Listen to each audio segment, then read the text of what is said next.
Was there a bomb out there? Explosion outside the house. We don't know if something's crashed into the house. There was a massive explosion near my house. We got a plume of smoke and some light in the sky over in that area down the port. We're in the fire alarm. At 2:46 a.m. on November 22, 2006, the day before Thanksgiving, a massive explosion occurred at an ink and paint products manufacturing facility in Danvers, Massachusetts, north of Boston. We were rocked out of bed by a tremendous explosion.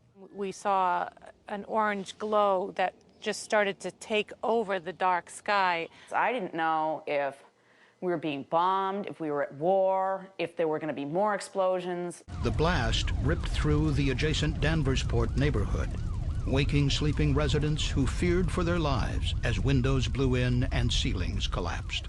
Some of these houses are in real danger of collapse, making a search fairly difficult in some of them.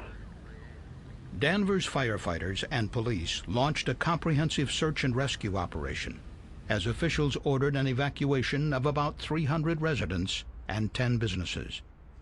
Doors were buckled on vehicles as far as 300 feet away, and dozens of boats in the marina were damaged. In what some called a miracle, there were no fatalities, and only 10 residents were injured, suffering cuts and bruises. Still, 77 families were forced to relocate to temporary housing, and many were away for long periods of time while their houses were repaired. Residents counted 24 homes and 3 businesses damaged beyond repair. The residents, of course, were devastated. They go from sound asleep to being completely homeless and essentially out on the road. The blast wave that struck the Danversport neighborhood caused the worst community damage of any chemical accident the CSB has investigated to date. The explosion had a serious potential for life-threatening injuries and deaths. Because of the serious threat to the public, the U.S. Chemical Safety Board investigated the explosion and traced its origin to an accidental release of flammable solvents at the CAI Ink Company. John Vorderbruggen led the CSB investigation. Our investigation found that human error was likely a factor in this accident, but this error and its consequences could have been prevented by additional safeguards and process controls.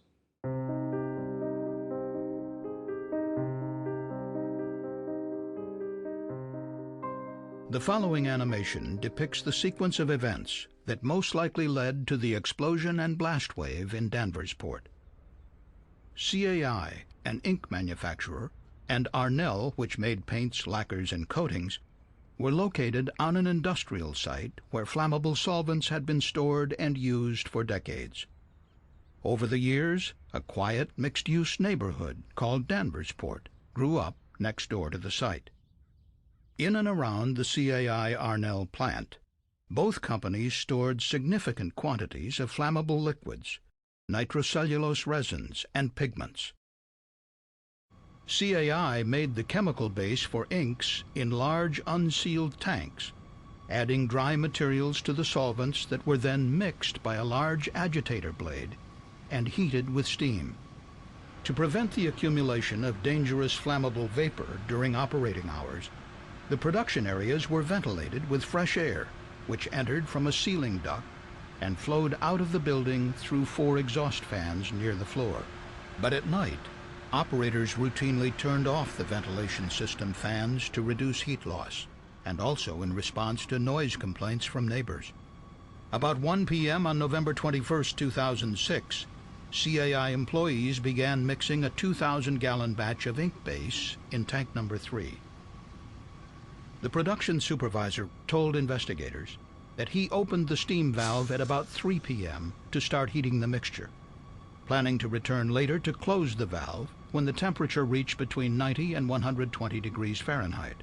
He then left the area to help load and unload raw materials and products. The production supervisor recalled that he returned to the platform around 5 p.m. and noted the temperature in the tank was about 90 degrees. The supervisor later told investigators he believed he then closed the steam valve and left the facility around 5:30. Shortly before 6 p.m., The last remaining CAI employee turned off the fresh air supply and all the exhaust fans and left. But the CSB concluded the steam heating remained on. Most likely the production supervisor had forgotten to close the steam valve before leaving for the night. In the now unattended building, 10,000 pounds of flammable liquid continued to be heated and mixed in tank number 3 for the next 8 hours and 45 minutes. As CSB testing and calculations would later confirm, prolonged heating caused the mixture of heptane and propyl alcohol to boil, releasing hundreds of pounds of flammable vapor through the unsealed tank cover into the unventilated building. The building heating fans helped distribute the vapor throughout the production area. At 2:46 a.m., the vapor reached an undetermined ignition source, possibly an automatic heater switch or other electrical device, and exploded. The explosion created a blast wave that swept across Danvers port. One of the first homes the blast wave struck belonged to David Marcoux at number 3 Bates Street, adjacent to the plant site. He was sound asleep when the blast blew in his bedroom balcony sliding glass doors, sending shards of glass flying across the room, some of it hitting him on the back of the head. I just remember being on my feet, looking around and just being like, wow, it's really windy in this room. And then all I could see was fire in front of me. And, you know, it was so hot and intense that I could feel it right on my face. You know, I was feeling the heat. Mr. Marcoux and a friend who was renting a room escaped. His home had to be demolished and rebuilt. And this appears to be the chemical building. We still have explosions rocking the area. Down at the end of Bates Street, Susan Tropiano and her husband John Lovett feared for the worst after the blast hit their home. My first thought that it had to have been a huge jet that had landed in the boatyard or something. And then we ran downstairs to get our son to make sure he was alive. The family made it out of the house and joined the evacuation. I need police officers to start evacuating this area. The streets were in chaos. There was no street lights, no lights on in anybody's houses. And there were people running down the street in their underwear and their pajamas. We probably have 4 or 5 houses that have had the back part of their building blown off. Home after home was struck. Ceilings collapsed on sleeping occupants. Appliances and cabinets were thrown about. We're going to need some help down here. We got some elderly that can't get up the street. The blast wave struck 46 Riverside Street, where Ed and Diane Sanborn reside. When I got thrown out of bed myself, I thought initially it might have been an explosion inside the house, a gas explosion. That's what it felt like. That's what it sounded like. It was deafening. The Sanborns quickly gathered their children and fled their home. So I just ran and banged on my older kids' doors and told them to get out of the house, and went after my little one who had some stuff on him. Mark and Janet Lettish live at number 12 Riverside. I remember saying, oh my God, what the hell is going on? The force of the explosion blasted the window and frame into the bedroom. Glass shattered and the ceiling collapsed. It was like a science fiction movie. The bedroom windows came flying in and landed on us, but we were underneath a comforter, and then we pushed them off of us, and there was this incredible crashing sound, and that was the ceiling behind us. The Lettish's house had to be torn down, but not before the couple walked with a video camera through their home of 25 years, recording the damage and strewn debris, including the kitchen clock, stopped at 2:46 a.m.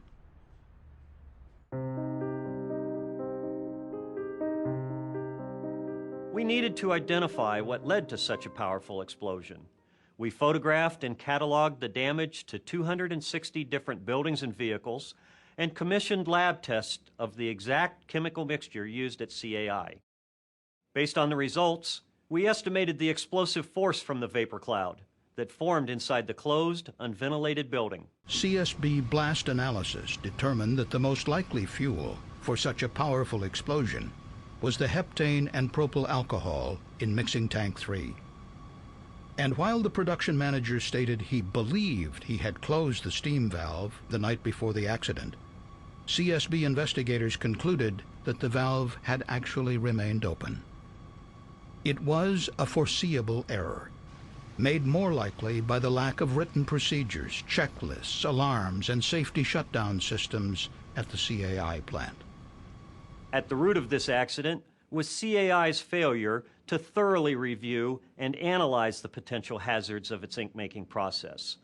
Such an analysis would likely have identified specific process controls that could have prevented the explosion. CAI's operation was covered under the OSHA Process Safety Management Standard, which requires businesses to conduct a hazard analysis to identify and correct process safety deficiencies. But CAI said it was unaware the standard existed and never conducted a hazard analysis. Such an analysis could have identified the need for continuous ventilation, as well as for automated process controls and other safeguards to prevent human error.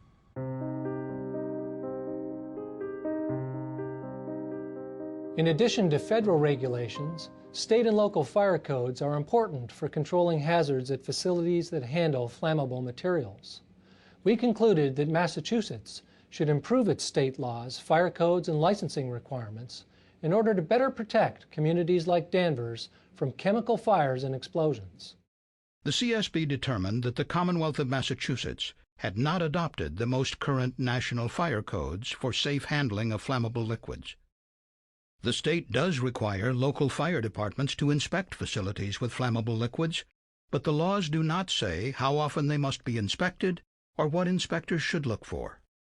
The last inspection of the CAI Arnel facility, conducted in 2002, focused on a fire suppression system and did not identify code violations related to flammable storage and handling. CAI and Arnel had stored 20,000 gallons of flammable liquids and 50,000 pounds of flammable solids at the site. Massachusetts law requires properties where flammable materials are stored and used to obtain licenses and permits and renew them annually. The original land use license for the CAI Arnel site dated from 1944 and allowed storage of 250 gallons of lacquer. At the time of the accident, town records referred to a license for 6,000 gallons of flammables, while the annual registration form listed 11,500 gallons. Over the years, no public hearings were conducted to review the safety of increasing the amount of flammable material close to homes and other businesses. The CSB found that state law in Massachusetts does not give local governments clear guidance when businesses want to increase the amount of flammable materials they are licensed to store. Following our investigation, we made numerous safety recommendations to CAI, the town of Danvers, the Commonwealth of Massachusetts, and the organizations responsible for developing fire codes that are used across the country. Sometimes it feels like our lives are on hold until the last family moves back home. At a CSB public meeting in Danvers to hear and approve the final investigation report and recommendations, the board heard testimony from a panel of state and local officials and a Danvers community leader. The panelists discussed the need for better fire safety regulations and enforcement at chemical facilities. I'm also very pleased to say that CSB and the Department of Fire Services agree on pretty much everything. We agree on the cause of the fire and explosion. We agree to the need for further regulation in chemical process safety. And we agree on the importance of increased inspection and enforcement to protect the public and the regulated community. The CSB called on the National Fire Protection Association and the International Code Council, which develop fire codes used around the country, to revise the codes to prohibit the heating of flammable liquids in indoor tanks that are unsealed and do not vent to the outside. And the CSB urged that the codes require automatic temperature controls to prevent overheating. The CSB called on the Massachusetts Office of Public Safety to adopt current national fire codes for flammable liquids and to require local fire departments to conduct regular inspections of facilities handling flammable materials using written inspection criteria. Firefighters should be trained to conduct the inspections, and licensing and permitting procedures should be clarified. Once a chemical plant in Massachusetts received their initial permits and were inspected, companies were able to easily increase their capacities with little or no oversight or knowledge by the community. The goal of having uniformed fire personnel inspect such facilities on an annual basis should be a central focus moving forward. The CSB recommended that the Massachusetts legislature require that companies certify their compliance with fire codes and regulations. Increases to licenses for flammable materials should require a formal approval process that considers the views of nearby residents and businesses.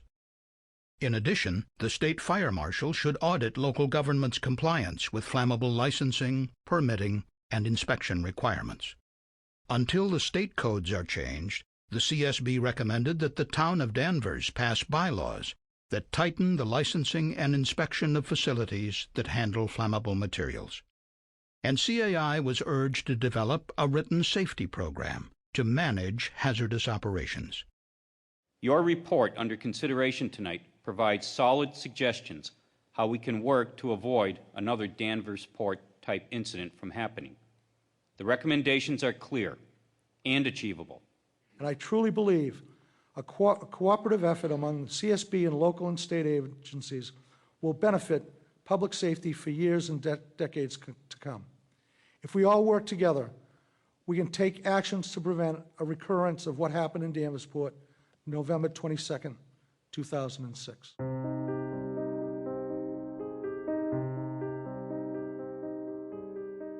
The accident at CAI took Danvers officials and residents by surprise.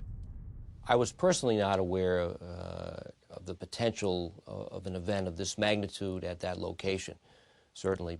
We had no idea that this could happen to this company, and so just please be aware of what you have in your community. But the message is be aware.